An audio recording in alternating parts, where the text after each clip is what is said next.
Hey everybody. So, since I have this YouTube channel with content relating to audio equipment and music, I thought I'd fill you all in as to how I got into audio gear in the first place. So, this is the quick version of the story. I grew up in the province of Quebec as an Anglophone during the 80s. During that time, the Quebecers did not particularly like Anglophones, and so didn't have very many friends in my local area. Now, beyond that, I grew up as the youngest of 5 siblings, having 4 older sisters and no brothers.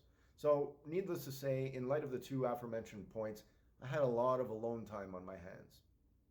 When I was about 8 years old or so, my father gave me a little AM FM radio, which I cherished. I absolutely loved music. You know, it was an escape for me. It was an escape from boredom, and it was an escape from all the crazy thoughts that were going on in my mind when I was young. I was later introduced to good quality stereo equipment by my neighbor, whose father had just gone out and purchased a good quality stereo. And I just could not believe how much better it made the music that I loved so much sound by comparison to the little radio that I had in my room. So I absolutely fell in love with stereo equipment right then and there. Now, since I loved to tinker so much, I was always fooling around with little mechano sets or building remote control cars, etc., etc. I took a real shining to audio electronics.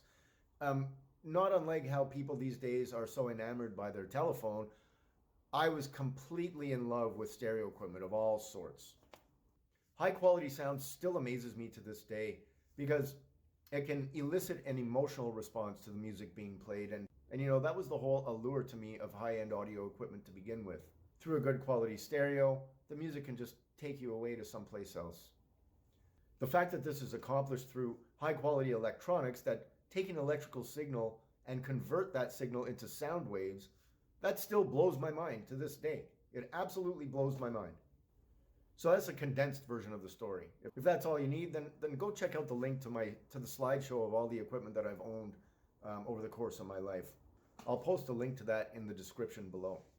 On the other hand, if you'd like to hear more details, then please carry on with this video. All right, so first off, I was born in 1972. As most people know, the 1970s was a very big decade for the music industry. 1960s hippie music was somewhat on its way out, and it was being replaced by heavier rock music. Also, the clubs were filled with disco music, which had people boogieing down till all hours of the night. Music and musical preferences helped shape who teens were. It helped give them a sense of identity. These identities helped create your circle of friends, whereupon you'd gravitate to others who had a similar appearance and musical tastes.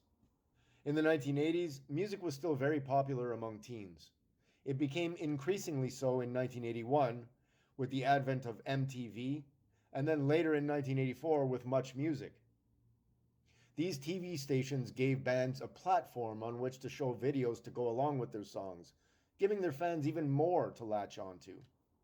In 1980, when I was 8 years old, my father gave me a little AM FM radio to keep in my room. I loved having that thing. It gave me my own personal window to the music world. I had that thing on all the time, and I would always look forward to the top 10 countdown every weekend. I remember borrowing my dad's cassette recorder and recording my favorite songs, even though the DJ would always talk well into the song's intro. Now, since I had 4 older sisters, the youngest being 2 years older than me, and each one 2 years older than the next, the oldest being 10 years my senior, there was no shortage of music listening in our house. Whether it was through the radio or through my parents' console stereo, my sisters would often be bopping away to all sorts of music. The style of music, of course, depended on the sister. The oldest sister was into hippie music and progressive rock. The second oldest sister was the disco queen. My middle and youngest sisters were more into the rock music that was topping the charts at that time. Now, beyond that, though, my parents would sometimes play their own music, mostly German music that was popular in their day. I especially loved old German Christmas music. Growing up with those records playing on the tube console system back then gave me huge appreciation for German choir and German Christmas folk music, which I still love to this day. I'd like to mention that I grew up as an Anglophone in the province of Quebec. At that time, Anglos were hated by Quebecers. Needless to say, I didn't have very many friends in my area with whom to spend time, and my schoolmates lived quite far away. Furthermore, since I had 4 sisters and no brothers, I spent a lot of time by myself.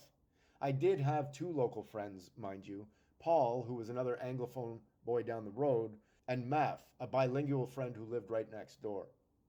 Now, one day when I was around 10 or 11 years old, my friend Math invited me over to check out the cool new stereo his dad had just bought. That system consisted of a Luxman suckface receiver and tape deck, a dual CS505 turntable, and big AR floor standing speakers. That system looked so cool and futuristic. I was so amazed. Then I heard what that system could do, and I was absolutely blown away. Math played Phil Collins' In the Air Tonight, and I could not get over the sound quality I was hearing. The music sounded so palpable to me, so utterly moving, that it was right then and there that I fell in love with high quality audio. All that great music my sisters introduced to me, and all the new stuff coming out on MTV and Much Music, sounded so much better on a good system than through my AM FM radio or even through my parents' console stereo. Much better than I knew was even possible. So of course, I wanted to jump on that bandwagon. Now, portable stereos, or ghetto blasters as they were commonly called at that time, were all the rage for teenagers. I couldn't expect my parents to buy me a full stereo for my birthday or for Christmas, but I begged and pleaded for a portable stereo I can call my own. And I didn't want just any portable. I wanted the best portable stereo out there at that time. After a lot of pestering, my father eventually caved at Christmas one year, around 1984, and I came home with a shiny new Sony CFS-9000. Now that portable stereo was heavy, which was an indication of high quality to me. It was more powerful than any other portable at that time, and it had really nice sounding detachable speakers. I was in heaven with that thing. Then a year later, in 1985, my father bought me a dual CS515 turntable that I had been hinting at, which I connected to the Sony portable. And back then, portables had phono inputs, just as an FYI. And so then I had the ability not only to play my favorite music, but I could also make mixed compilation tapes of all of my favorite songs, recording from vinyl to cassette. I just loved tinkering with electronics. It was all just so cool to me. Now, kids these days grow up swimming in unbelievable technology all around them. Because it's so pervasive, I think many or most don't really see just how incredible it all is. Their so-called media entertainment consists of scrolling around on phones or tablets, watching and listening to short video and sound clips, often of very mediocre quality. Now, we didn't have any of that at all in the 1980s. The highest tech most homes had was TV and stereos. My preferred media and electronic entertainment was music and stereo, and I dove headfirst into it. Still amazed by my neighbor stereo, I eventually wanted to upgrade from my Sony portable. So, not really understanding the dynamics of matching an amp to speakers, I saved up some money from my paper route, and in 1986 or 1987, I bought a pair of Energy ESM4 speakers. I connected those speakers to my Sony portable, and although they sounded bigger than the Sony speakers, they did not sound as good since they were actually being underpowered, although I didn't realize it at the time. Now, around that same time, CDs were all the rage, and I acquired a portable Technics CD player, which I connected to the Sony portable in place of the dual turntable. It sounded good to me at that time, but good wasn't good enough. By then, I had reached an age where I could go on excursions on my own, and I had a very long, ongoing habit of visiting all the local stereo stores. I would go from shop to shop looking at all the latest and greatest. Sometimes I'd get lucky and I'd get to sit in one of the sound rooms, intensely listening and dreaming about being able to eventually afford some of that type of high-end gear. I spent hours upon hours in these stores, listening and learning. So I scrimped and saved more money from my paper route, and I eventually bought my first integrated amplifier, which was a NAD 3225 PE. It was rated at only 25 watts per channel, but it had huge dynamic peak ability, so it sounded much more powerful and handled music peaks much better than its meager power rating would imply. This amp drove my little ESM4 speakers perfectly, very significantly better than the portable's internal amp could. A few more months passed, and a few more dollars were saved, and I eventually purchased the amp's matching CD player, the NAD 5325. Now I had a pretty good little setup, good Canadian speakers, and a good quality matching amp and CD player combo. I had an extremely voracious appetite for learning as much as possible about audio, so my pile of stereo review and the audiophile magazines was steadily increasing. Through reading, I eventually came to realize the true importance of proper speaker placement, and upon that realization, I designed and built speaker stands for my ESM4s. This, of course, was facilitated by my father's being a carpenter, so I had easy access to wood and all the tools I needed. The NAD combo with my energy speakers was my first quote-unquote real setup. I eventually came to realize that my little system, as good as it was no match for my neighbor's Luxman and AR system. So the quest was on. Since those days, I've gone through dozens and dozens of pieces of gear and sets of speakers, probably more than I can remember.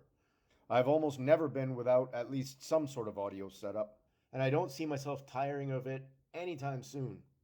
Now, I'm not looking for perfection, and I'm not sure there even is such a thing. For me, it's more about emotional involvement and just enjoying the music. So there you have it. Now you know where I'm coming from. And I'm glad we have audiophile communities like this on YouTube where we can connect and share information with other like-minded individuals. If you're interested, I'll be making a slideshow of the equipment I've owned over the years, sort of in conjunction with this video, so keep an eye out for a link to that in the future. And if you found this story interesting, even in the slightest, please give it a like and maybe consider subscribing to my channel for more audio-related content. That said, thanks very much for watching, and we'll see you next time.